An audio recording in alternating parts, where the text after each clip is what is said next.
This week's episode is sponsored by the Running Algorithm, your one-stop solution for running coaching.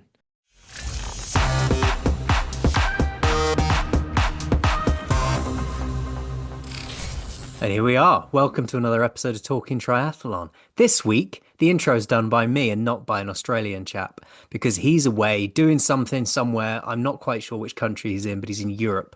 So he's on the same time zone, but he couldn't make it today. But luckily, I'm joined by Andy Horsfall-Turner. Andy, how are you doing, mate? I'm very well, thank you. Yeah, thanks for having me back on. That's all right. It That's all does right. make me laugh He's that someone to talk triathlon with on Talking Triathlon podcast. I think it makes me laugh the fact that you and Tim are actually in the same continent and it's harder to actually record an episode. Normally when he's in Australia and you're in the UK, it's like, oh, it's easy, we just work it out. But now he's actually on a similar time zone. It seems to be hard. It does get harder, yeah, for some reason. I think he's a very busy man at the moment. I got a message from earlier today saying I've just met Mika Hakkinen. So Ah, cool. who Fair fucking play. knows where he Yeah. is or what he's doing. But he's enjoying himself somewhat, I believe. Nice, nice. How's things been with you, mate? Yeah, not too bad, not too bad. Just I'm in the grind now for 70.3 World, so I've got I think it's just under or just over 8 weeks now to go. So very much it's difficult, I think, when you get into season, especially a lot of pro athletes will race, 6 to 10 times in the year. It's really difficult to get like those good training blocks in. It feels like the first time since kind of March that I got a long period of time till a race. And yeah, kind of excited about the next 2 months really. Yeah, you've been racing fairly consistently so far, haven't you, this year? Yeah, How yeah, do you feel it's consistent. gone? How do you feel the season's gone, mate? Now I that say, we're heading towards mid-September, early October? yeah, I think the word consistent is exactly that. I think I don't think I've had any kind of out of this world performances this season. But what I have done is I've been able to show up to every race and kind of be super consistent. And I think the fact that I've only chosen Pro Series races, again, doesn't make the results look as sexy because most of them are in the teens. But what that has meant is that I picked up some decent points throughout the season, and I'm now sitting, in the 20s in the Pro Series. I was 19 until Nice. Unfortunately, a couple of people jumped ahead of me. So I'm somewhere in the 20s now, and should finish in the 20s as well in terms of the Pro Series at the end of the season, which is good and it shows the consistency this year and definitely it makes me hungry to potentially try and climb that and you know get closer to that top 10 in years to come. Yeah, mate. Yeah, mate. What do you think your result of the season so far has been? Ooh, that's a hard one. I think Because you've been very consistent. That's why I asked yeah. it really, because you've been very consistent. But I have you had that result that you think, oh, that's the one where I really showed my Oh, cards, so to speak. overall, no. I don't think I've had one where I'm like, that is the best performance overall. And I think that a lot of them are very comparable in terms of like Pro Series points, which kind of reflects that. I think probably the highlight was Ironman Texas earlier in the year where I was off the bike, maybe like 90 seconds down from the lead, um, in some like really good company of people like Daniel Bakkegaard, Rudy von Berg, and like kind of like these people that not that I idolize, but like have definitely, when I started doing triathlon were fans of. So to be able to like kind of race toe to toe with these boys and kind of get off the bike in a dynamic position where, when I have hopefully my day in years to come, can really kind of battle, late into the marathon. So I think that's kind of was a nice race in the sense that it shows me that I can be there. And I've kind of had a few of those over the last couple of years where it's like, I know I can be there at the end Mm. of the bike. And, unfortunately being a swimmer, coming from a swim background, um, the run is my Achilles heel at the moment, but yeah, it's a work in progress and I'm a patient man. You are a patient man indeed. And How is sorry, carry on, Karen. no, no, go ahead. What were you I gonna say? was I was gonna ask about your running. How's the running been going? Yeah, mate, it's going all right. I mean, as we have discussed both privately and publicly. I'm a lot better than I was in terms of health and well-being. I'm not on my life-changing medication anymore, and I'm building back up through the running, going up through the gears. For me, since this year really has been about consistency, like you say, and on a very different level, but just consistently doing the work and being able to run 5, 6 times a week every week is really making a difference because I'm not fighting the tide and watching. I'm not like managing a decline, I think is a good way of putting it. I'm actually seeing progress, seeing improvement. I did a threshold session today, which I was particularly proud of. It's just, I guess, from your perspective over the last few years as well, it's nice to be able to lace the trainers up in the morning and know that your body's gonna tolerate it and that you're not gonna injure yourself or end up in bed the next day, that sort of thing. Yeah, exactly that. And you're not constantly fighting niggles and inflammation and swollen joints and illness. It's good to be able to go and I mean, I just on Sunday, for example, I just went and ran an easy hour out, just nice and gentle, and pushed it on the way back and just a nice 21K negative split and didn't think anything of it. And it's been a long time since I've been able to do that. Nice. No, that's good to hear. It's really good to Yeah, man. So thank you for joining us on Talking Triathlon, which Tim will give me a right bollocking if I don't do the whole intro thing. hear. If you want to support the show, you can jump on to patreon.com/, talking triathlon, talking triathlon. We're also on Instagram. You can follow us on there at talking triathlon. We got the social group. We got everything. The patrons support us and keep us going. We're also on YouTube. You can leave a comment on there if you want to get in touch with us. If you're not part of the Patreon group, but the Patreon group is what sustains us, and we love it. And we've got even more members than ever at the moment, and it's really quite a certainly at the moment, triathlon seems to be having a bit of a talk with itself on social Yes. media. And our Patreon group is a sanctuary of respect, which is nice. I enjoy it in there. Have you been paying attention to what's going on in the world of social media and triathlon in the last week or so? I tend to spend a bit of time on Instagram and stuff. Yeah. What do you think, mate? Where do you Let's want to not go down the start? rabbit hole too much, but Where do you want to start? I'm guessing you're talking about Shoegate. I'm talking about Shoegate and how it's evolved into Bottlegate. Oh yes, yes. So where are you at? Where do you stand on all these? Don't incriminate I yourself.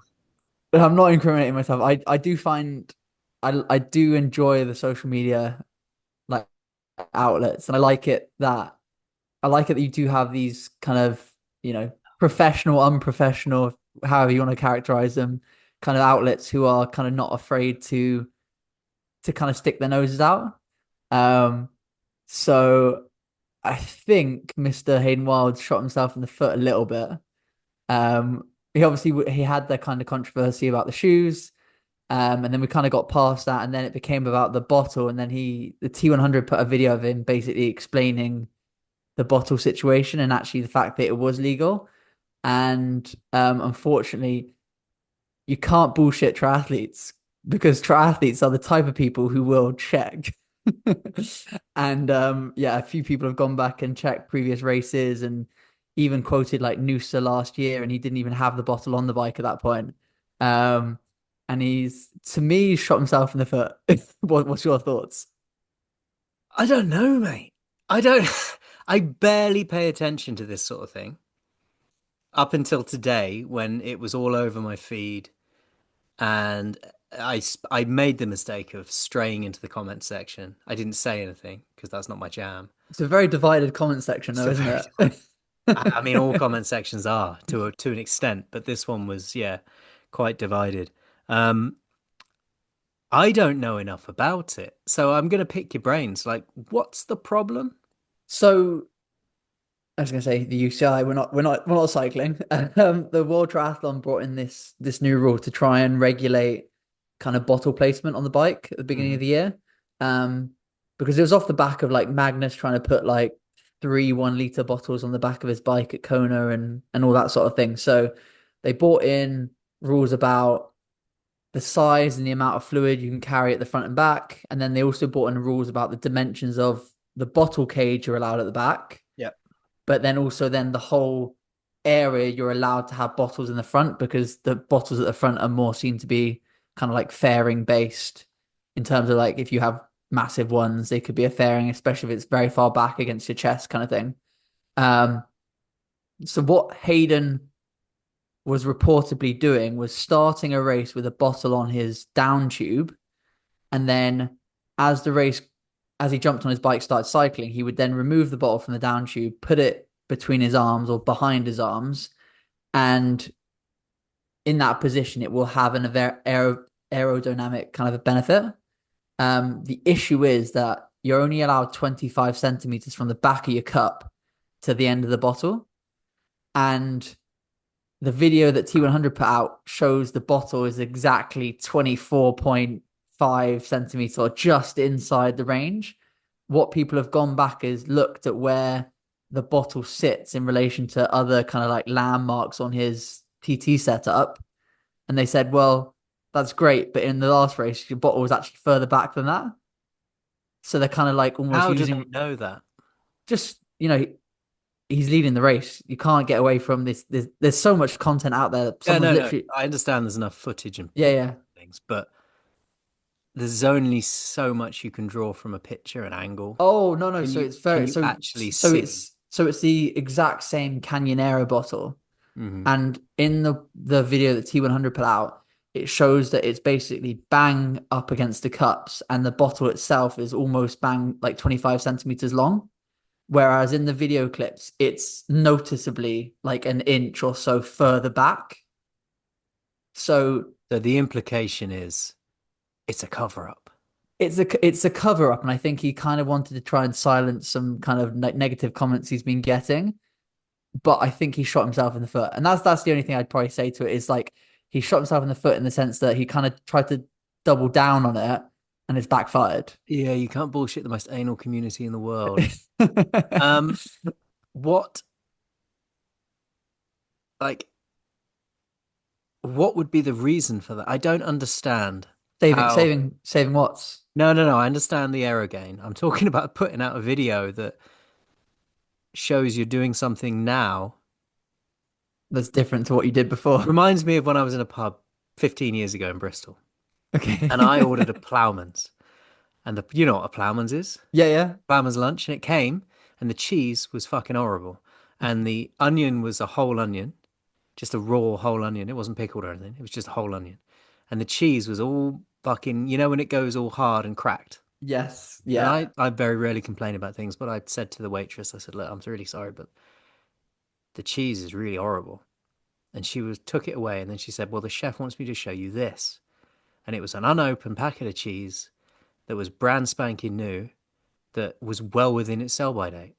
And Yeah. I said to her, "That doesn't mean anything because that's unopened. And that's not in my my That's not what's sandwich. in my that's not what's in my ploughman." And this feels very similar. This video of the of right now with a bottle in the right place doesn't mean anything. It doesn't prove that it was in the right place back then. I think he's got some flack on the whole shoe situation. He came out and kind of tried to make it right by saying, you know, blamed it a little bit on not reading emails properly, which I think in professional sport you've got to be careful because you can't really use that excuse. It's your job to kind of be on top of that sort of thing. But he kind of put out this comment saying like he's obviously welcoming almost being disqualified, etc., etc., which I think was received really well by most people. And then I think the other thing then was the bottle thing that was kind of like floating around. And I think by him addressing it in that video was like, well, I've kind of sorted the shoe situation out. Let's just like try and close the Nip door this on in the this bud. one now. And then hopefully, happy days carry on kind of Do thing. you feel like he relit a fire that didn't need lighting? I think he should have kept quiet and or yeah, I think he should have kept quiet, but I was going to say and or remove that bottle and not used it in that position, but then I think that looks even more guilty. This is reminding me of like sock length in cycling. You know, Yeah. I don't think triathletes are used to this kind of thing. They're It's not a used to a governing body like the UCI in cycling, who yeah. have measuring tapes on them all the time and things like that. And I think if triathlon's going to go down this road, they're going to have to get used to it fairly quickly. And I actually don't have any problems with that. I think if you're going to have rules, enforce them. and you don't need to have athletes who feel like they can do things because they're not going to be checked. Like we are pretty like I think most of the triathlon community are pretty like honest people. Um, and it's a shame that we'd have to get to the point where, you'd rack your bike and you'd have to go through this whole kind of like checking in system with all the officials, etc., etc. But if that's what we need to do to ensure the rules are fair, then, so be it. I think the rules themselves are a bit crap, like they're a bit stupid in themselves. But I do appreciate that there are like massive aero gains to be had by bottle placement. Okay, So I just have at it. Have at it. yeah, Remove the that and rules. that's Let the them thing. put bottles wherever they fucking want. That's the thing is like it's almost like down to perception then is like what is safe and what's not because the reason that most of these rules are being put in place are either to prevent aerodynamics like fairings or because of like a safety risk. And I don't see any like there's no risk of danger really by the bottle placement. And actually, for some people, aerodynamically, putting your bottles like really close up into your arms and closing the gap really close up is actually more aerodynamic than having it further back.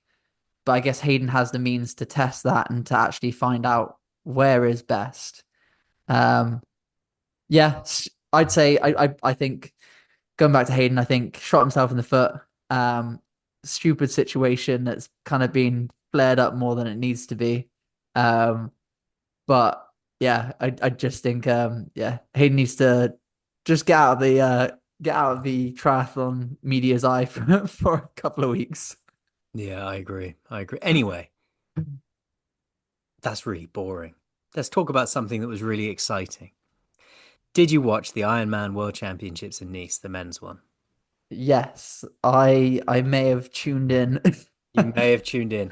You may I have messaged me after the race and said, I want to come on the podcast this week, so I've got things to say. I don't think it was in Or those maybe no, words. you said I've got things to say, and I said, well, you better say it on the podcast or something along those lines. You've teed me up now, so if I've got nothing to say, I've just wasted your time. You better have shit to say, mate. You better I have shit to mean, say. I think like it's always like because it's fresh and it's in our minds, it's easy to say like, oh, best world championship of all time, epic race, like all these things. Truly believe it was, it's got to be in the talking point of one of the most epic days in triathlon. A clean sweep, Norwegian 1, 2, 3. Like Yeah, I fucking think hell. like people always go back to races like the Dave Scott and Mark Allen and all that. Now that's not really in my kind of memory. I was too Yeah. young. Um, so for me, I really enjoyed this race. Mm. I actually was really engaged from start to finish, certainly on the run, which isn't normal for me and an Ironman. Wouldn't because normally, like you take it back to like last year's Kona, and you had Sam Laidlow get off the bike in front, and then after about 10K, you realize that Patrick's running so quick that he's going to pass everyone, and then after say 10 miles of the run, you're like, well, we've got 16 miles left, and Patrick's won. Yeah. It's kind of like almost not boring because it's still like at the time it's still like exciting to watch, but there's not much action. But Yeah, this that was run a just had dynamics, didn't it, in Nice? yeah, that one was a race of attrition, and I really enjoyed that race at the time because I enjoyed the attritional nature of it. I enjoy really watching them demonstrate why Kona is such an interesting and unique course because of the attritional nature of that race. This one was different. This one was, I don't know what's going to happen from 1 second to the next. I truly didn't.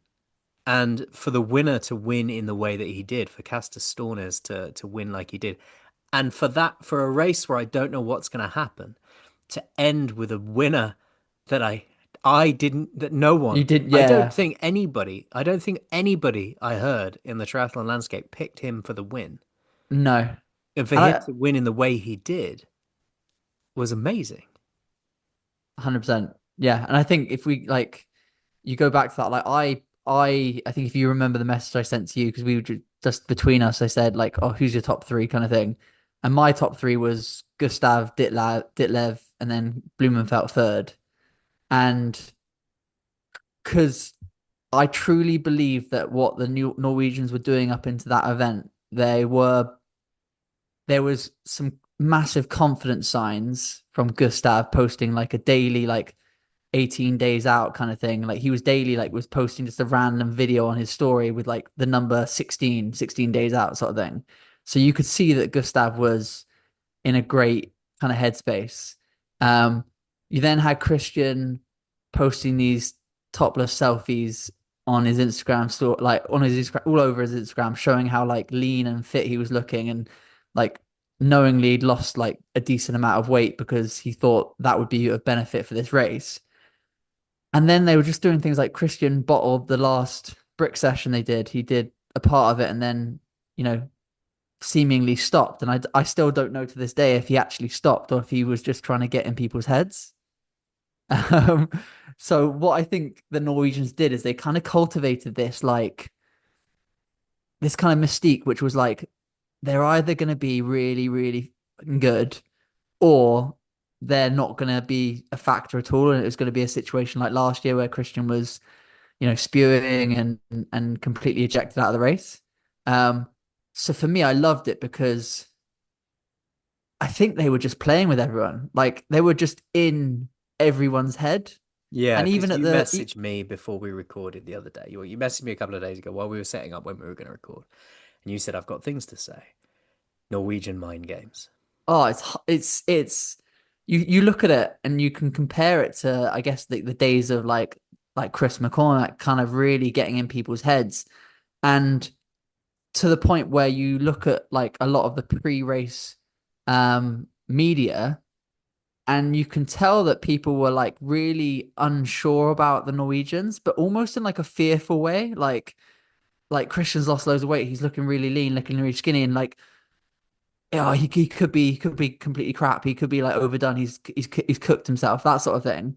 And I think they're really from like an athlete standpoint, like the athletes were getting, I think, very um yeah, I guess like just it was playing on their heads. I think Kristian made a comment at the press conference as well, which was like someone asked him about the fact that he'd lost weight or something like that. And he's like, "Oh, yeah, to be honest, I haven't been on the scales for a while." And I'm like, these Norwegian boys test everything, lactates, core body temperature, whatever it is. So you're telling me that these boys haven't stood on a scale to see how light they are, or done folds, or anything like that to check their leanness. I'm like, yeah, bullshit. 100% knew exactly how much weight he'd lost, and then he passed and he said, yeah, maybe a couple of 100 grams. I was like, obviously you've lost a lot more than that. So, Yeah, I mean, we'll get to how the race played out. oh yeah. But yes, your picks were a lot closer than mine. What were your picks again? Well, I had Patrick Lang for the win, Sam Laidlow in second, and then my third place was who was my third place? Blumenfeld? Yeah, Kristian Blummenfelt in third. Okay, Yeah, that was yeah. it. Yeah, because I thought Lang had been playing with everybody, and I thought we were going to see something like we saw in Kona last year. You know, with him just being able to survive the mountains, get down off the bike, and then run. Dominate on their own Yeah, course, yeah. dominate on the run course. And he, you know, to give him his credit, he had an astounding run at the end of that. He just didn't have the race beforehand to put him in a position to get anything. But I think he was ninth, wasn't he? Yes, yeah, he ran himself right back up, He yeah. ran himself right back into ninth with a 2:30 something run, which is remarkable. I can't imagine ever going that fast ever.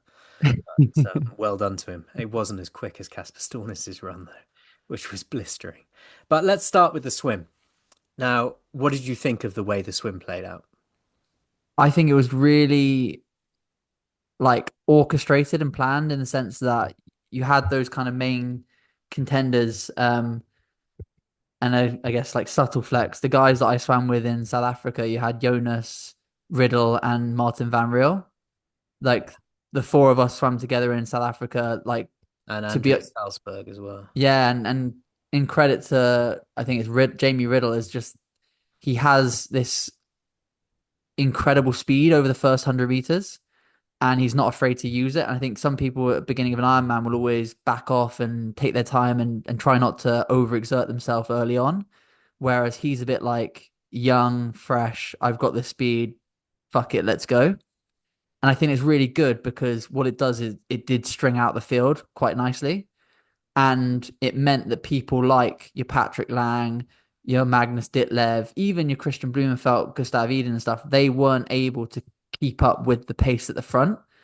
And someone else who was unable to stay with that front group was Mr. Sam Laidlow. Yeah, now he was nicely positioned in the top 10, however, until he suddenly wasn't anymore. And he Well, came to it. you say nicely positioned.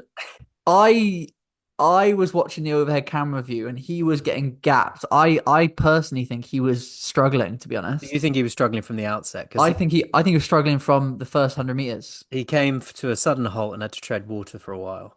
And then Hmm. he lost touch with the leaders and he swam backstroke for a little bit. And he was said to have had back spasms, back cramps or something, because he came out of the water quite some way down and had to do some stretching and things to get himself in order.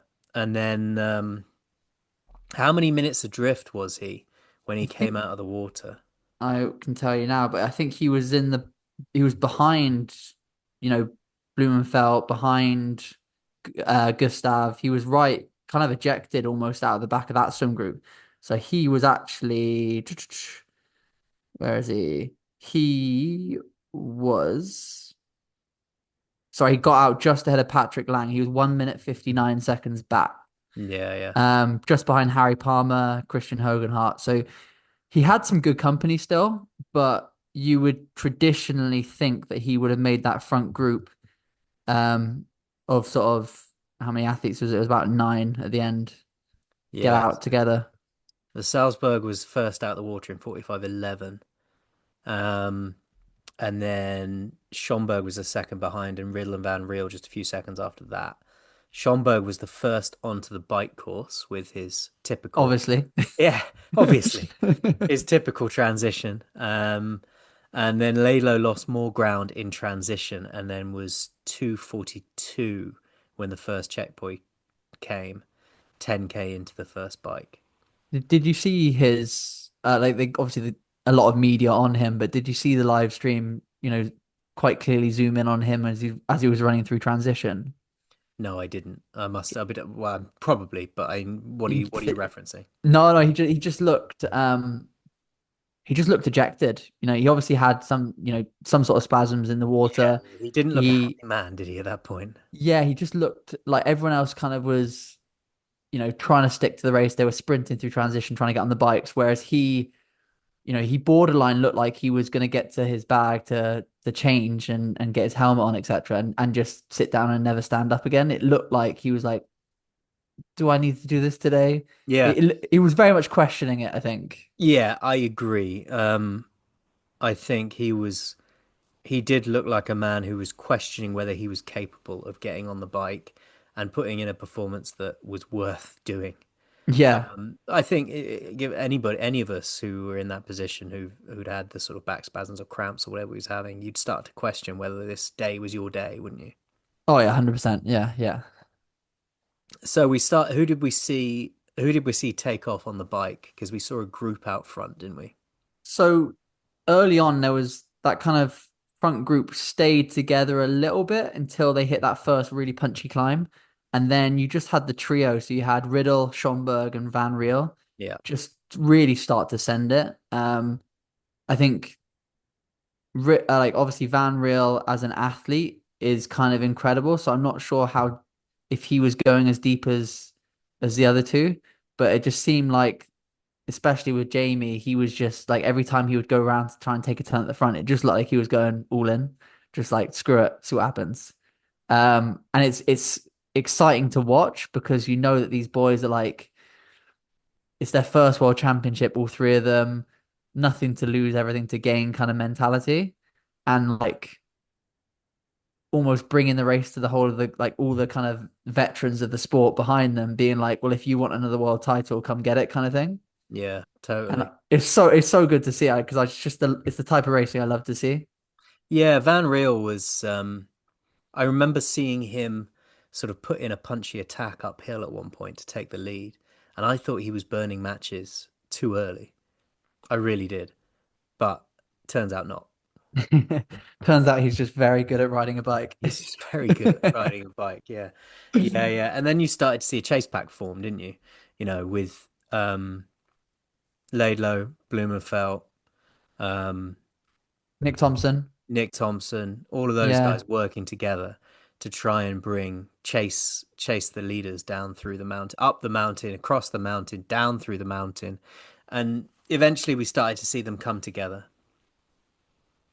Yeah, and I think by that point they really had whittled it down. And I think what was for me not a surprise, but I think a surprise for a lot of people was how good Nick Thompson is on a bike. Yeah. Like other than Laidlaw, I think he was the second fastest bike split of the day.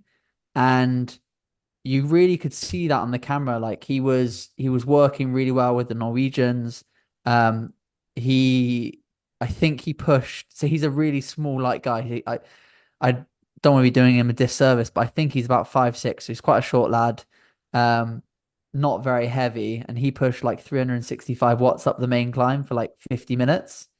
And then if you look on Strava, he put like 3 minutes into like Sam Long on just the climb itself. And everyone knows Sam Long's a monster. And I think Sam pushed best part of 390 watts up that climb. So to think about how good he is as a climber as well, which is super impressive. But yeah, those boys dragged themselves right back into the race. At one point, it looked like Van Riel was just going to kind of ride into transition on his own, but Laidlow Blumenfelt did a good job of closing him. And then, literally on the flat section, Gustav went to the front and he dragged himself, Casper, Nick, and Ditlev back into the race. So they all came into transition pretty much near Right, together. right into the race. Yeah, yeah, Um, Van Riel was 6 seconds ahead of Laidlow and Thompson, who was into third, and the Norwegians were locked together about 20 seconds back going into T2. And you saw that the video. I love the video of T2 where Van Riel's jogging in, and he gets his shoes and he looks back up the carpet, and you can just see the three Norwegians running in like the Terminators with their helmets on, running towards him as he's getting changed. And there's a picture of him looking despondent. He probably wasn't. It was probably just a yeah, yeah. moment, but it just looked amusing to me. So, question for you here. When you see that group hit T2, so you've got Van Riel, Laidlow, Blumenfelt, Eden, Thompson, Casper, and Ditlev. Who are you thinking has got this in the bag? Who are you Well, thinking? Who's your podium from that group? this goes back to the bike, and it goes back to before the bike. For me, it, you can rule Laidlow out Yeah, because what happened to him in the swim was really unfortunate. It impacted his bike. He had an amazing bike. He did an amazing job to drag himself back into the race, to take the lead, and um, to get himself into that position again. Outstanding. But the way Blumenfeld specifically was tracking him on the bike like a yeah. shark, just at no point did I ever think he was going to win this race because he couldn't shake Christian. And he, And and even if he had his best run ever, you would still think Christian had more in him exactly, to if outrun him. Christian's Yeah. there on your wheel, then Christian didn't win this race, but he was ahead of Laidlow, and he would Mm. have been ahead of Laidlow no matter what happened. So in my mind, at this point, I'm thinking, right, Laidlaw this hasn't. Laidlaw hasn't got this. Yeah, yeah. Laidlow hasn't got this, and I think I messaged you. There was a shot of the bike as they were coming, just starting the descent, and Christian was right there with Laidlow, and I messaged you and said Christian's to lose, Yeah, yeah, no, and I completely. and I stood by that as I was watching the transition unfold. Because I was thinking, right, Gustav, yes, he's been on form, and he was the talk of the town, wasn't he? Among the community, everybody's thinking, like, you've got Gustav, the name's just like whispering on the wind, isn't it? Gustav's Well, gonna because win. and you and we met we chatted about this last week when I hadn't actually listened to your podcast yet when you recorded with Lizzie, but I basically said to you that like I was so invested in Gustav winning just because I think it would be great for the sport, and I kind of said it would be a proper emotional finish line if he did, and you literally said that was literally my words in this podcast last week. You were like, if Gustav wins, I'm crying. Yeah. Absolutely. If Gustav wins, I'm crying because he's had such a journey since his Ironman World Championship victory. He's been through a lot, and he's a really nice guy. But it started to be like I said, the talk, the whisper on the wind was that Gustav's got this. Gustav, It felt like it could happen. Yeah, yeah. yeah. It felt like it was in the air. Yeah, 100%. But watching them run out of transition, I just kept thinking Christian's the one with a 2:30 marathon. He's the one who could just take this, and he's a battler. He's a battler like I mean, we saw that at the end of this race. We saw his ability to battle at the end of this race. Oh yeah. That motherfucker can go to the. He's just on the rivet all the time, isn't he? Oh yeah. So I was There still was no thinking question. Christian's got this. Part of, I mean, a little bit of my brain was thinking, right, what's Van Riel got? Because he hasn't done many of these things. The man's had an ankle injury. He's had some mental health issues this year.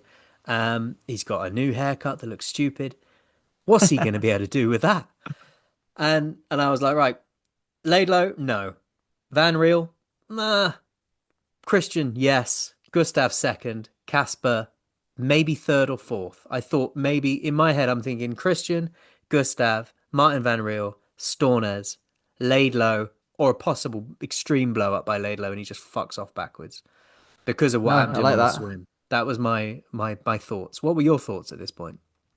Very, very, very similar. I tend to agree. I think when you saw that group come into transition, it was very much Christians to lose. And I thought at that point I felt like a Norwegian sweep was possible. But my Norwegian sweep I had in my head was actually Christian first, Casper second, and Gustav third. And the reason I say Casper second was because I watched him race at Frankfurt, and him and Christian were basically in sync for 30-ish K. Mm-hmm. And actually, if anything, I thought when they were running in Frankfurt, Casper looked like the stronger athlete. By no means did I feel like Casper was going to win the world championship, and no, obviously no one really predicted it.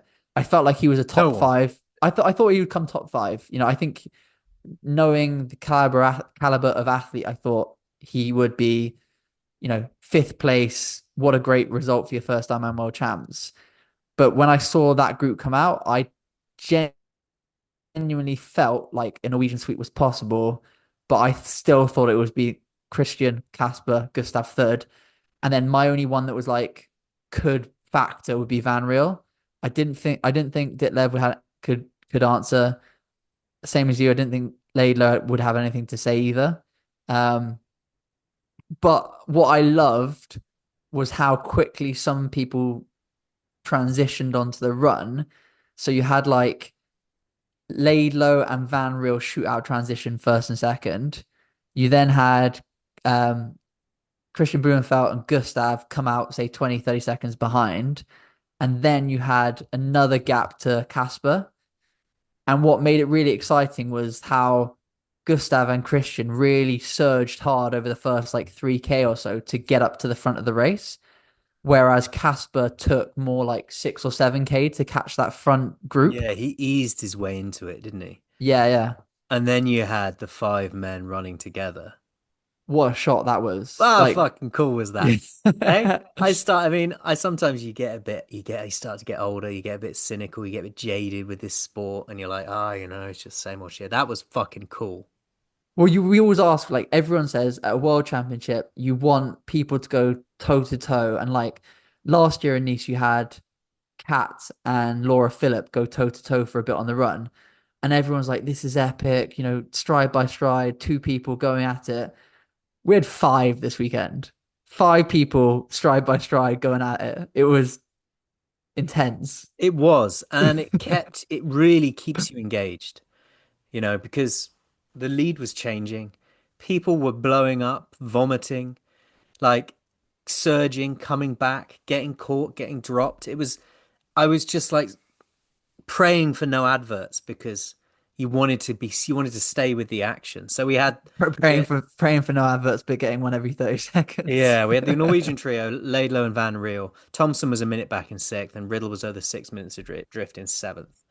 And then Blummenfelt and Iden were around 30 seconds ahead of Stornes and Laidlow fourth and Van Riel fifth. And that's kind of how it started to shape up. And I was thinking it was going to be a battle between Blummenfelt and Gustav. And And they were, Gustav looks so smooth running as yeah, well. because they were taking it in turns. They were approached the halfway point and um, they were swapping the lead. But Stornes wasn't really letting the elastic snap, was he? He was kind of He was back just being, alongside them basically yeah. at the end of lap two. So all three of them were running together. What so at what point did obviously when he took the lead is one thing, but at what point did you think Casper could actually win this? Um, Was it the last 5K? Was Blumenfelt it was the earlier than first person that? to refuse a turn, wasn't he? Yes, yeah, yeah. But then Gustav was the first to be distanced. Yes, yeah. And him and Blumenfelt had both suffered kind of rocky patches. They both kind of. The running algorithm is a brand new tool that gives you a training plan for everything from 5 kilometers to marathon. You know that your schedule can change, and if you have to skip a session or just end up running with a friend and doing some extra, the running algorithm will adapt and adjust your plan to keep you consistent. Head to therunningalgorithm.com and use the code TalkingTriathlon, all capitals, and you can use the running algorithm for free while they add lots of exciting new features over the next 3 months before you decide if you want to go on and pay later. But Stornes was the only one who hadn't had that moment where it looked like he was starting to be distanced. You'd He Hi, just looked started to boys. see smooth, yeah. Gustav and Blumenfelt were both. You saw them falter before he did, and he didn't. And so that I think was when I started to think there's one person in this trio that is looking consistently okay, and it wasn't Tim Ford. How are you, Who mate? has just joined us. Hello, boys. How are we? Can you hear me okay? Yeah, we can hear you, man. Yeah, we're How you good. doing? Where in the world are you? We couldn't. We were discussing it earlier, but we didn't fucking know. I'm in Zurich actually, so we have the big Phoenix Gala happening tomorrow night. So I've been met Javier Gomez today, got Alistair Brownlee coming tomorrow. No, no, no, no. Mika Hakkinen's the name I want to hear about, Mate, mate. literally met him the this evening, which was pretty cool. I'll tell you a funny Mickey. Sorry, everybody listening, because we're obviously jumping all over the place. I was waiting out the front of the hotel, met Mika Hakkinen, and there was these two influencer girls who were like videoing themselves, and we were sort of watching them having a bit of a giggle. And one of them walked up to Mika Hakkinen with the phone and said, "Oh, can we get a photo?" And obviously, I think Mika Hakkinen expects, take a photo with him. And they hand him the phone and start posing for photos. And Mika Hakkinen standing there taking photos with the ladies. So that was pretty funny. But yeah, I'm in Zurich. I was in Nice over the weekend. I could tell you guys were right in the thick of it, and I'm certainly keen to chat about the Ironman World Championships because what a race! What a fucking. Well, we've got to the point now where we've had the five athletes together at the front of the race. Yep. It's come down to the trio of Norwegians. Blumenfelt and Gustav have started to falter, and Casper's started to show that he's the consistent one.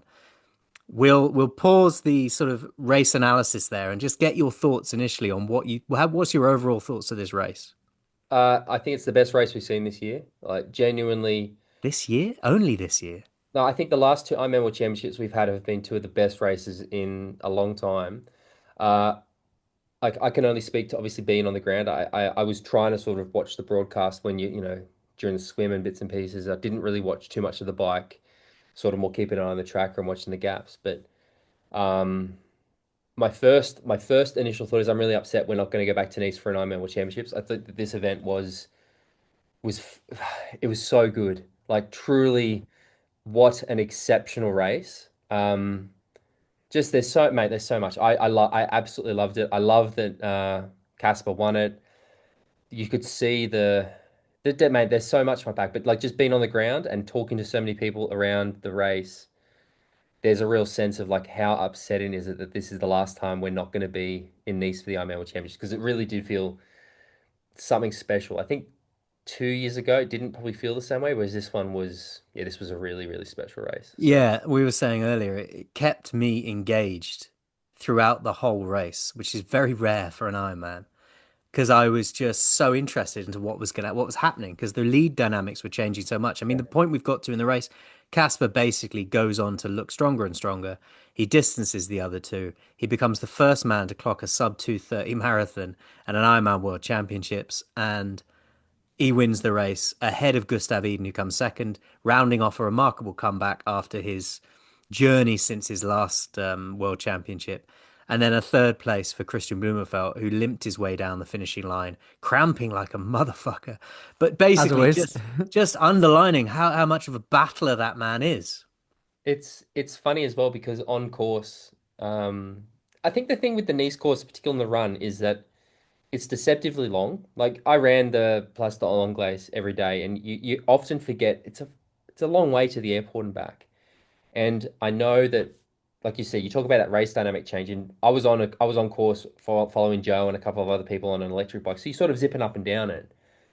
And I would always make a point of stopping and watch the Norwegian boys come past. And we know Kristian pretty well. We know Gustav a bit. I don't know Casper, but the last lap as Kristian had come past, it was clear that Casper was going to win. It was clear that Gustav had second. And probably screamed at Kristian 10 times during the race. And it was the last lap as he came past, the first time he actually sort of spoke back and he said, "What's the gap to fourth? What's the gap to fourth?" Oh And no. like, I wasn't prepared because I'm like fucking I not, don't and I'm like, fucking know. oh, it's big, it's big. And I remember like panicking, like trying to find it on my phone, thinking I'll jump back on the bike and ride ahead of him. And I think the gap was about 4 minutes. But then when I sort of rode and I saw him come, I was like, I get why he was so worried about the gap behind him because he potentially was going to walk the last kilometer at that point. But I said this a lot in the post since that race. A lot of people talk about Lionel being the grittiest, toughest athlete out there. I call absolute bullshit. Kristian Blummenfelt is the toughest triathlete. He was sitting in a wheelchair, naked with a towel wrapped around him, like eating this plate of pasta after the race. Like he was a mess. And Yeah. it's like that's the depths that he goes to. And I don't think that there's anybody else in the sport who digs as deep as he does. And it was just awesome to see. Like, Because yeah, we missed on the broadcast, we missed the initial cramping. They cut to him running in the last kilometer and a half, and he was kind of twitching a little bit, and it looked like he was managing something. Then they went back in time and showed his first cramp, and it just looked diabolical. The kind of thing that would stop any of us running. We would just Proper leg lock, game, yeah, proper yeah, the leg oh lock. full yeah. leg lock, like hamstring gone, whatever. Um, but he gets under control and then he limps his way down the finishing line and sort of waddles across the finish line. Like you He's say, so gritty. I I So thought he was gritty. going to win it, mate. I was saying to Andy earlier before you joined us, when there was a shot on the bike of Laidlow coming through the field and with Kristian right there on his wheel. And that was when I messaged Andy during the race and said, it's Christian's to lose now. He's within striking distance. If he comes off the bike next to Laidlow, it's game over. Lights out. I went for a run in the middle of the bike, and I know that when I left, it was Martin, Justus, no, it's not just Jonas Schoenberg and Jamie Riddle were 1, 2, 3, and I went for my run, and I came back, and it was Christian, Sam, and Martin, and I remember seeing the gap was like 10 seconds or whatever, like the gap, and I thought, oh, this is Christian's, like game over. Christian 100%, is yeah. gonna win this thing, and I honestly was talking to Ula from Surpass at the swim start, and the buzz in town in the lead up was everyone was talking about Gustav Iden, Gustav Iden, Gustav Iden, Gustav Iden. Everyone was talking about Gustav, and I was like, okay, wow, this is interesting. And I think even James, when we spoke last week briefly, I can't remember if it was on the pod or offline, but I think I was saying that I think a Norwegian podium is in the realm of possibility. I don't think it's likely, but I think it's in the realm of possibility. But by race morning, I was talking to Ula, and I was like, I think you guys could 1, 2, 3. I just didn't expect the order that it was in. No, Um, did not I expect thought this Christian order. had it in the bag, to be honest. And then, but I love that Casper got it. And I don't know if you guys saw, but Ironman put up that video, which was good stuff at the pool, saying like, "Here's Christian's, here's my come on, Casper, just win something." Yeah. And I actually messaged Aaron, who does the social media for Ironman. I was like, "Chef's kiss! Like this is the best content." Um, yeah, it was absolutely brilliant. Like I really, really like that. Um, it's been a different one of them each time, and the fact that I know I put this in the WhatsApp group, Jimbo, but each one of those Norwegians have won the Ironman World Championships on debut. Yeah. And I know that like a couple of years ago we were talking about it was impossible to win on debut, and each one of them has now done it. It is And different locations as well. correct. It Yeah. was really fascinating. Again, I'm sorry to overtake things a bit, but I was I was at an event. I was at a Hoka event the night after the race, and I was talking with a bunch of people, and we were all just like, "This is so significant for triathlon." Like we've seen, I think since the pandemic, we've seen so many glass ceilings be broken, but this one didn't feel like, what Gustav did in Kona in 2022 was incredible, and then what Laidlow did in Nice was incredible.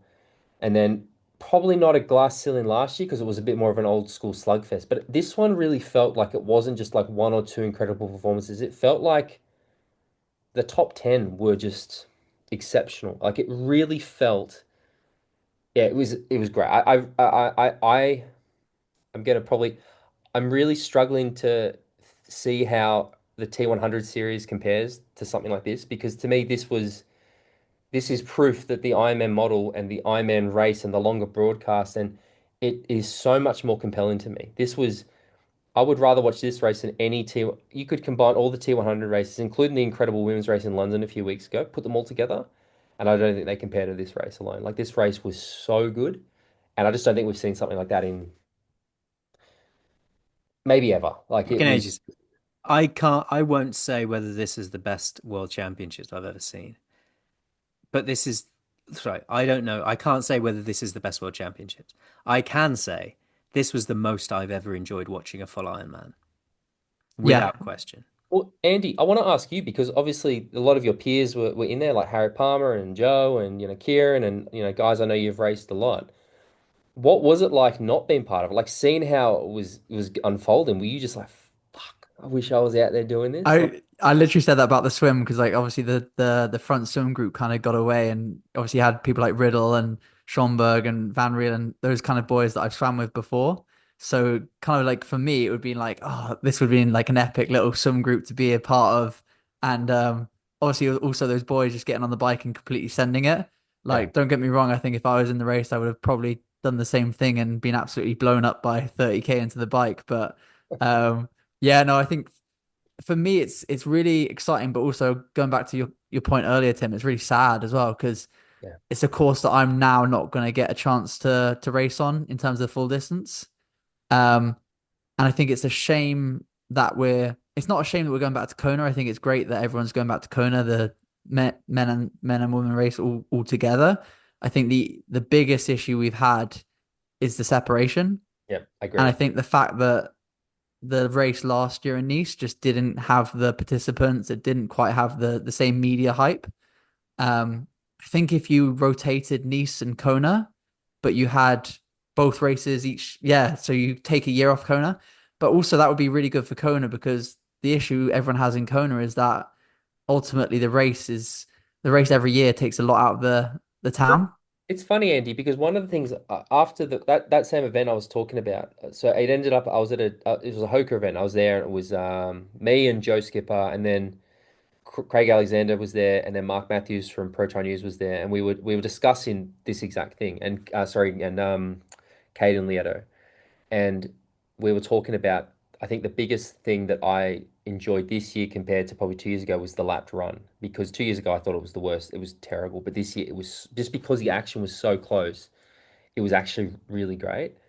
And we were saying like, and I understand that a lot of purists with Kona want to do, like, it's about the energy lab, it's about, the loneliness of the Queen K and these sort of things. But what we were discussing a lot was why couldn't you do a 4 lap run course or a lap to run coursing in Hawaii? And it started out, I think Mark was suggesting, 4 laps down Alihi. And then actually, I think I said reverse the run course. But then we got to this point where we said, what if you included in Hawaii, you made a 2 lap run course, you come out of transition, go left out to the old airport, which again, for people, who don't, the old airport at one point was the transition for the World Championship. So you go out to the old airport, that goes out a fairway, come back up Palani in reverse, or no, yeah, no, same way, up and down Elite, and you do it as a 2 lap run course. In town, opens the Queen K hours earlier. In fact, you can probably have traffic going the whole time because they only move on one side of the road these days. But we were saying that that could also be a really good way of minimizing the impact on the town because you're right. The biggest issue with race day is that they can't get to the airport very easily. Um, when we were discussing, I'm like, I think this is the answer, right? Because and Crowe, who's I think didn't, I think actually did a really good job in commentary. I have to say, I've given him a lot of shit on this podcast, but I think he was Yeah, the commentary on the day was great. But even he said, right, like everybody talks about here, and he's like, you know what, I set the course record, and then, Patrick Lang breaks my record, and the course is different, and then Gustav breaks his record, and the course is different. It's like the course has changed so many times. So yes, the Energy Lab is iconic, but Is it needed? Yeah. yeah, is it needed? Like Yeah, yeah. and I really think, I don't know if you've been there, Jimbo, but like you could really make an exceptional course that doesn't need to go out on that highway because the Elite Drive it's fucking exceptional. And I think you're right. If you capture that more, Kona could actually be elevated to a point where the locals like it more, it broadcasts better, and I think it would just even make better racing maybe because I don't understand how athletes push themselves out in the middle of like for people listening or watching who've never been away, like the run course is in the middle of fucking nowhere. There's no one out there. It's like you're on the moon. Um, but I mean, yeah, I really I think that what you said, Andy, it's very disappointing that this is the last time because yeah, I feel like yeah, it's like they've suddenly. I'm actually I'm curious to hear their reaction because everyone was saying this, and I wonder if Iron Man might be going, maybe we have. Maybe we've jumped the gun a little Maybe we've got the kind of, bit. Baby and bathwater time. but it was, yeah, it was. I was very grateful to be there for this because it does feel like we saw something special this. Yeah, I was gutted. I wasn't there, if I'm honest. But yeah, Casper Stornes, what a performance. Running a 2:29.25 to win the race. I think I Had a picked that Gustav last week, Iden. Jimbo, by the way. I think I said there'd Hey, be a sub. I think I said there'd be a sub 2:30 marathon to win the thing. So you did, but you didn't say who, did you? I was Who gonna was say your everyone pick for the everyone probably thought it was Lang, yeah. Who was your pick for the win? Christian, I think I Kristian, had. yeah. Yeah. Ahead of Gustav, ahead of Kristian. Martin Van Riel in fourth place, changed places with Sam Laidlow as the run went on, and Laidlow hung on for fifth, ahead of Schomburg, ahead of Nick Thompson, who is a name I wasn't expecting to see in the top 10. Yeah. Fastest Australian of all time. Yeah. Seems to happen every world champs we have these days, though, Andy. It's just like every. Yeah, I don't know whether it's like a bit of a slight towards Crowe and Macca and Pete Jacobs and those boys, but I feel like every world champ's like the fastest Australian or the fastest Australian Ironman time. So I don't know whether it's like we need to lift our game or like what it is, but I don't know. I think I've known Nick for a couple of years now. Really nice guy, really laid back, so chilled. Um, and I think I think he's really starting to announce himself. yeah, I I agree. think he's been there or thereabouts for a couple of years now. But I think I don't know if he's a guy who can win a world championship, but I think he's a guy who can feature for, the next 10 years.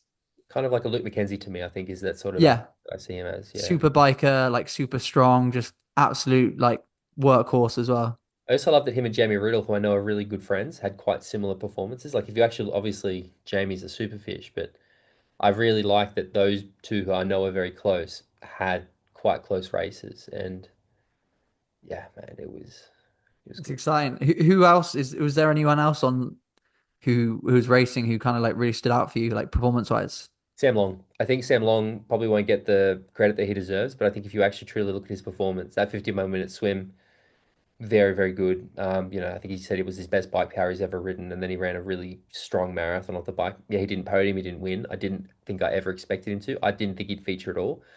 So for him to get a top 15, I think it was 14th, I think is where he finished. Yeah, 14th, yeah.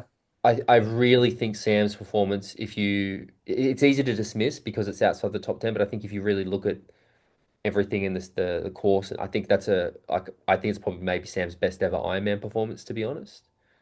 I had dinner with him the night after the race, and he was like, I rode more power in the first 2 hours of this Ironman than I did in St. George, like when I came second at a World 70.3 champs or something. Like it's crazy to see what these guys are doing, and yeah, I think him.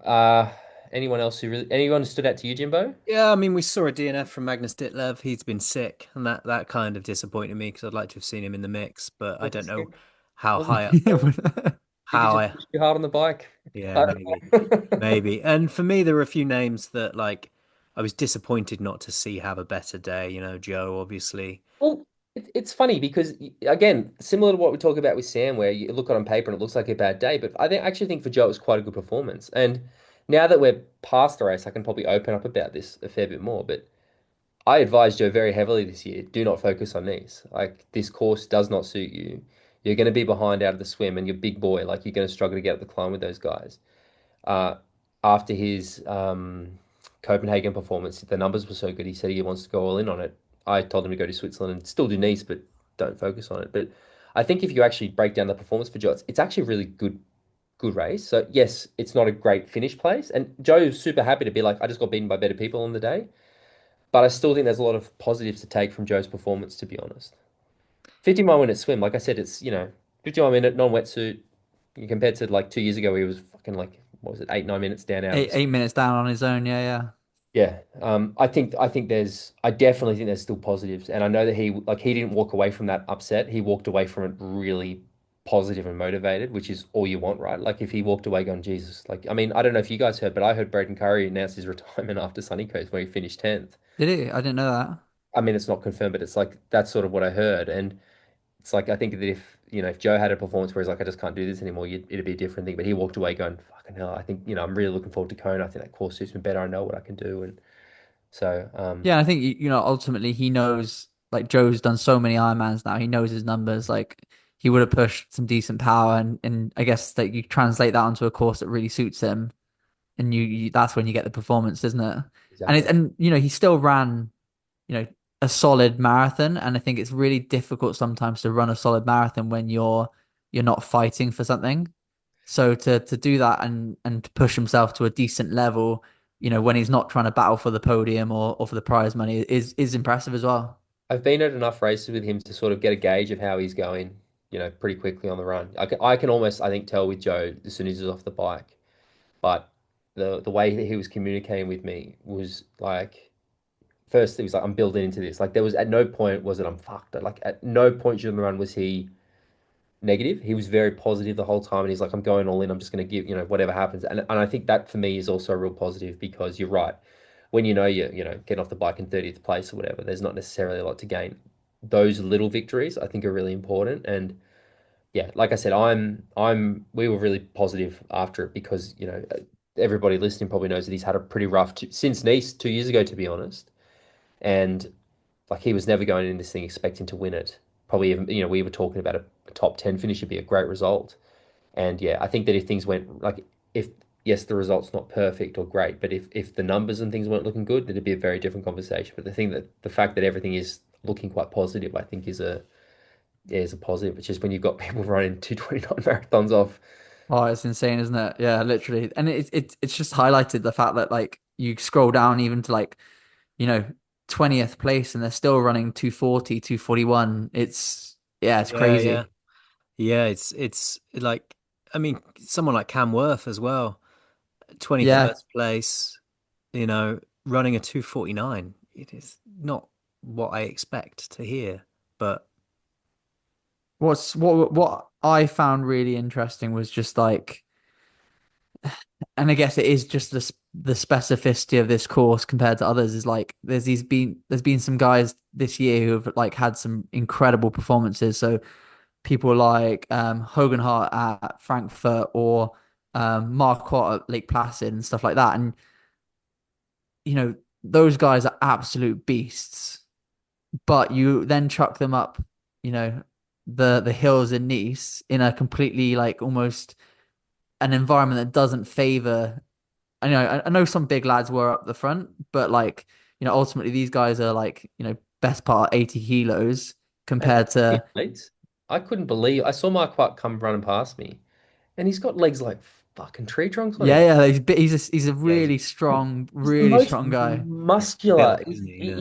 He doesn't look like he doesn't. Not to say that there's a particular. I mean, there is, but I was blown away. I was like, geez, and like He people, runs funny though, doesn't he? he crashed 5K before the transition as well. Like he came down, and yeah, But you that's another performance I think is very good as well. But I guess what I like look at is like how dominant his performance was at like a Lake Placid or a Cairns, Yeah. and then you go like, great, like he top 10 here, eighth place, still 20 minutes away from the win, which is like, what the fuck? Well, Like, it's also funny, Andy, because I know last year with the women's race in Nice, we were quite critical of the gaps mm. because the gaps, like, yeah, I think it was like big, and I think it is. I almost feel a bit guilty because I'm not having that same criticism of this race, but the gaps really are crazy. They Like get it, swollen, yeah, yeah, and I think that's going to happen looking at like bike course for 70.3 worlds, which Oh is yeah. ridiculous. I think the same thing, the time gaps are just going to be completely exacerbated. Well, yeah, you look what Langer, right? Like I think a lot of people actually expected Langer to go through this and, I probably got run. that really wrong.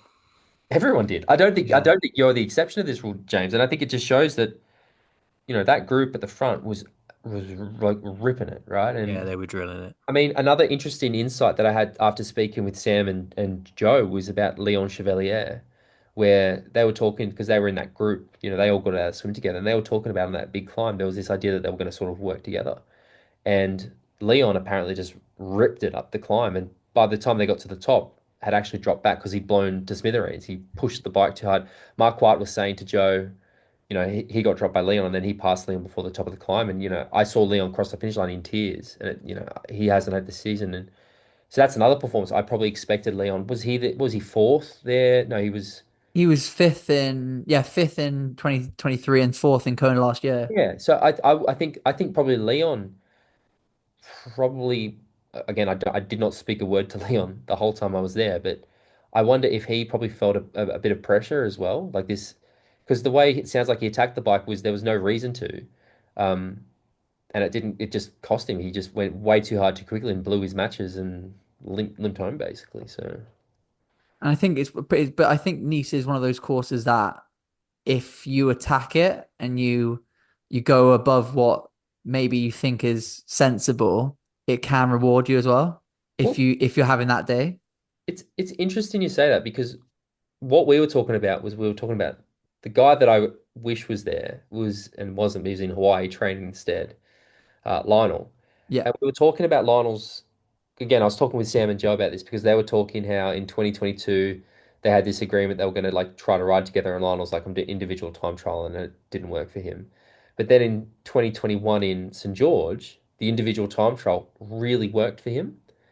And like what Joe was saying, he's like, if he had his time again, he actually thinks he probably should have just TT'd, followed his own numbers, and he probably would have got up the climbs and because Joe's story is he got to the top of the plateau fucked because he'd had to push such big watts trying to stay with the group and just was like, I actually probably should have just ridden my own numbers and I probably would have ridden relatively similar and then run better. Um, Yeah. yeah, it's just so again, I understand that people say I'm genuinely not trying to name drop. It's just fascinating to have this insight from actually talking with the guys. Like I'm sitting there while they're having the pre-race debrief in the pro lounge after the race, right? And it was really fascinating to hear the way they were all sort of unpacking what they think and stuff. But I mean, Andy, what's it like, when you are trying to sort of be conservative or whatever, and you got a guy fucking drilling it up the front and everyone's going, Jesus Christ. Near impossible to like not follow it, isn't it? I think that's the thing is in professional sport, and I think I always make the comment that pro men are just a bunch of idiots because we are. Like there is, I think everyone kind of has these like numbers that they think, oh, I can ride this, and they work it out with their coaches, and then you get into a race situation, and the first like 20, 30 minutes on the bike, everyone's going near a threshold, and you're just like, But that's a what the journey you've fuck are we been on doing? recently, isn't it? Yeah, And yeah, literally, yeah. if we look at last year and how you followed a few wheels you wish you hadn't, and then this year you've made a some more sensible decision to let a few wheels go. I think it really is course dependent. So like when I was racing Texas earlier in the year, you go with it for the first 30 minutes because once that group's established, Yeah. you're in it and that's fine. But yeah, what Tim said about this course is like definitely, and I guess it's like for Joe, knowing his strength being time trialing, rolling terrain, punchy little climbs, that sort of thing, he probably could have been more sensible, rode 10, 20 watts less up the climb, lost a minute, and then drilled the plateau and probably caught the group and just flown straight past them. Yeah. And I guess that's just like hindsight is Hindsight. obviously great. It's great, and I think, but I think that's maybe like a nice thing to know going forward is like it's not the be all end all to be in a group, and I think sometimes, yeah, sometimes it can to be to the detriment of your race if you just try and stick with the wrong people. Yeah. What a Yeah. race, though, gents. Fucking yeah, incredible. So Captivating. good. Um, yes, so good. I was disappointed to see Kieran Linda's DNF. I was also disappointed to see Jason West DNF. I thought Jason would maybe have a really good run in him. Uh, I'm I'm really impressed by Sam Laidlow. Whether it's bullshit, I don't know, but like I saw him come out of the swim and he was grimacing, grabbing his back. Like I was literally a meter. I thought, fuck, he's game over. He looked like a sad man running into T1. We We discussed that thought in he the was gym. done. Yeah, we thought that was game over. So to ride faster than he did a couple of years ago to absolutely wipe the floor with everybody. Uh, But at no point after that swim, I've said I'm repeating myself now, what I said to Andy earlier, but because he had Christian with him, just tracking him like a shark throughout that bike, I was like, well, nothing matters for you, mate. You haven't got this. I think I appreciate that he tried though, right? Like Yeah, I oh yeah, yeah. yeah, I'm just talking from an audience perspective. yeah. I love that for him, but for me, I was like, nah. So long as you've got Christian on your wheel, you're done. What I was, I guess, like highlighting someone who I thought potentially could have a better race as well was Rudy von Berg. Yeah, he was. I thought People kept was mentioning him potentially. about how he knows the area and everything, but Yeah, I felt like based on his previous race here, I think he was fourth, I think, 2 years ago. Yeah, Um, last year. and then third in Kona last year. And I just think he has the skill set that would do really well on this course. I think what happened was maybe he did try and go with the group, and unfortunately on this day the group was just they were just riding too strong. Crazy. Yeah. Yeah, crazy. Yeah, Now, obviously, I've jumped on really. Have you guys talked about anything other than world champs? Because there is one thing I'd love to chat to you guys we about. did a little bit on Bottlegate. Okay, good. Well, I'll But save that for next week then. When no, you, no. What's your take on add some? We're doing really good for time. But what's your take on Bottlegate, mate? um, I hate that this is a thing in our sport. Like So do I. it's like Jesus Christ. If this is what I can understand that, I think I obviously, we've been quite vocal about the fact, James, that we're both pretty good friends with Hayden. Um, I don't think he's looking very good at the moment with a lot of the stuff that he's doing.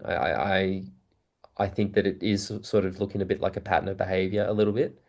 But I just was like, I can't believe this is a thing that we're actually like, this is what triathlon has come to. We're worried about fucking drink bottles on a bike. Like Like, sock length in cycling. That's what I said earlier. It yeah, reminds yeah, me of all that. yeah. I still think he should get disqualified for the shoes. I don't think the bottle as much, but I can understand why people get upset by it. Like I said, I can see why. I just think his response was, it was just the T100 video. I just was so yeah, unnecessary. It was just agree. yeah. It's like that's what I mean. It's like that T100 video, then the video of him at the finish line talking about the shoes. It's just like again, don't unfollow Satan. Like I've seen the pattern. We love you, mate, but um, yeah, I just think I He's get it, right? shooting himself in the foot. That's the only way to It describe does it, isn't feel it? like that a little Yeah. bit, but yeah, I saw this and like I've had enough people message it to me, and I'm like, I can't believe this is what we've just had one of the best races in maybe ever, and this is what we're now talking about. Like, fucking hell! Again, they've got a measuring tape out measuring water bottles. I'm like, this is just no wonder this sport's. Again, sorry, I know that everybody listening is a triathlete and they're maybe going to get triggered by this, but when I was in Nice, I had a lot of non-triathletes with me, and one of these non-triathletes looked at me and said, triathlon's not very cool. No, no. That's what I said to Andy earlier. You can't bullshit the most anal community in the world, mate, Yeah, with a bottle video. yeah, yeah, yeah, yeah, yeah. Uh, Have you Talking guys, about, sorry, go ahead. have you talked about the Team 100 race this weekend? I was about to say, talking about the best races ever, we've got the T100 Couldn't give less Spain of a shit about this race. Sorry, locked in, 100. I couldn't locked care in less for at the this moment. weekend, which was meant to be in Valencia, but it's actually happening Oropesa del Mar, which is a town on the coast. We've got a male and female field, and it sets off at 9 o'clock local time on Saturday, the 20th of September. It's we haven't got as many contracted athletes racing. There's a lot of wild cards in this field. I won't go through them all because we are way over time, but the T100 Spain is this weekend. And I'm not. it just highlights the back of like the fact that people are prioritizing Nice and then people are prioritizing Kona, aren't they? And I guess yeah, that's just is what it is. Yeah, and we've also got Super Tri Jersey returning to Jersey this Sunday, the 21st of September, with a women's race at 10 past 2 local time and the men's race at 3:26 local time. So that'll be worth a watch, but I'm sure me and Tim will delve in depth into both those races next week to I will. analyze what happened. I will just say because people I know have loved the journey of my my team management recruitment role with Crown Racing this year in Super Try. The last week has been very rough for me because we had both Cassandra Beaugrand and Emma Lombardi pull out of the women's race. And I was like, every time I phone, fucking hell. So it's not been the best week for Super Try. Where I'm very fortunate we have four women racing for us. I think it'll still be good to see it back to Jersey there, but yeah, we'll definitely unpack that next week. There we go. And that is about it. Has anybody got anything else to say? Andy, when are we doing one together? When are we going to get rid of Jimbo and me and you are going to take the reins, mate? Whenever, drop me a message, mate. Anytime, Fuck it. anytime. I'll have the week off next week. Fuck you both. Yeah, no, thanks for picking up the slack, mate. I appreciate it. And thank you, Jimbo, for you've done it the last 2 weeks. I'm just glad I got on to have a bit of a chat because I know that the listeners probably would have enjoyed two Nice episodes in a row because I definitely was going to talk about Nice next week if I wasn't here. So thanks Yeah, for yeah. indulging Next me. week we'll dissect the T100 and Super Try and talk about the build up to suppose Marbella really is going to be the next big word. Well, we've got Kona first and then Yeah, I'm Marbella. really looking forward to Kona. I think Kona is Yeah. going to be great. What are you? When's your next race, Andy? What are you up to? 70.3 worlds in Marbella, yeah. So I'm just into a training block now. Road bike, Um, clip on TT bike? well, with the amount of elevation, I'm a big lad as well, so I it's gonna be tough. The second they announced that course, I messaged Tyler Mr. Chuck. I was like, "You better race this fucking race, mate! Like this is built for you. 1,800 meters in 90K is evil, and I love it. It's so It's good. and it's and it's proper climbing as well. It's not just yeah. It's gonna be intense. It's gonna be. I think we're gonna see something similar to what we Yeah. saw in Nice, to be honest. Good luck, mate. I'm looking forward to that. Cheers, Hope you. man. There you go. We are done. Thanks for listening to Talking Triathlon. If you want to support the show, jump on at patreon.com/talking triathlon. If you want to follow Tim, he's at T414 on Instagram, and I'm at Bale.James85 on Instagram. And Andy is. Andrew_H_T on Instagram. You could follow, There guys. you, I recommend it. there you go. We're also at Talking Triathlon on Insta. If you want to join the Patreon group, we get access to the monthly bonus episode and the social group, and we'll put you in the WhatsApp group, which was amazing this weekend gone, as you can imagine. So many messages, so much insight and engagement. But if you're not a member of the Patreon group, which you should be, then leave a comment under the YouTube video and we will get back to you. I think just for context, when we talk about how much the WhatsApp group's going off, I know that when the Americans got online halfway through the race on the Sunday, somebody said there was 489 unread messages that they had to get through, and that was before the race had even finished. So it's very active, and I know it was absolutely going off with Bottlegate today as well. So Yeah, Bottlegate happened. I uncharacteristically lost my shit a little bit today. I was surprised because you are very reserved about certain personalities in the sport that I shall not name, and you were cutting loose a little bit. And I was like, I love to see it, Jimbo. I want to see this side of you a bit more, mate. Yeah, So. I had enough today of the internet. All right. Cheerio. Right, See you cheers, guys. lads.